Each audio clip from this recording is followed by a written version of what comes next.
السلام علیکم ملګرو، په خیر علی خان افیشل یوټیوب چینل ته ملګرو. په نننۍ ویډیو کې به موږ زده کوو چې څنګه موږ ځان ته د یو کې یو اس ای اکاونټ جوړولی شو د ټیک ټاک، کوم چې مونیټایز کیږي او د هغې نه موږ ته ارنینګ هم کیږي.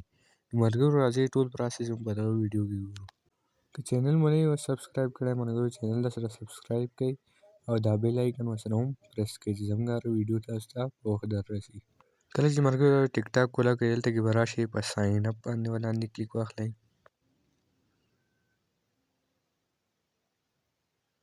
کله مو چې په ساین اپ باندې کلیک واخیستو ملګرو دلته کې تاسو ته ښکاري پاکستان، دلته کې به تاسو سلیکټ کړئ یونایټډ کینګډم یا یونایټډ سټیټ. تاسو چې کوم ملک اکاونټ جوړوئ هغه به دلته کې سلیکټ کړئ.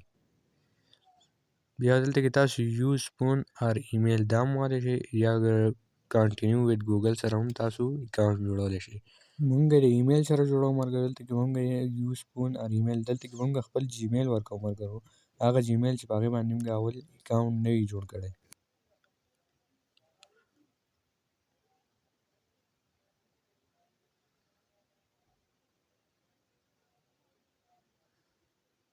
دلته کې ملګرو زه ایمیل سره جوړوم، دلته کې ورته خپل یو جیمیل ورکړم.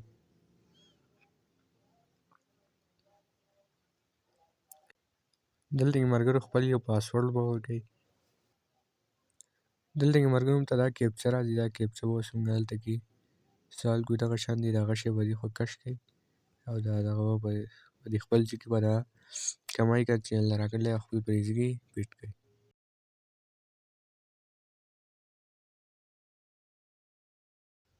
دلته کې ورته خپل یو نیم ورکړئ چې کوم یو ستاسو خپل به ټیک ټاک آی ډي ورکوئ هغه به دلته کې ورکړئ.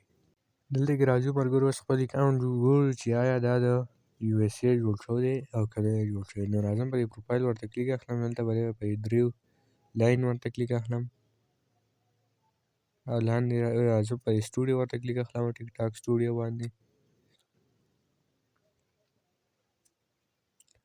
دلته کې ملګرو تاسو لاندې لیدلی شئ چې موږ ته کوم کریټر مارکیټ پلیس کریټر ریوارډ پروګرام او دا هر څه دلته کې ښکاري. نو دا زموږ اکاونټ بس د یو اس ای جوړ شو، تاسو دغه ځای نه چک کولی شئ.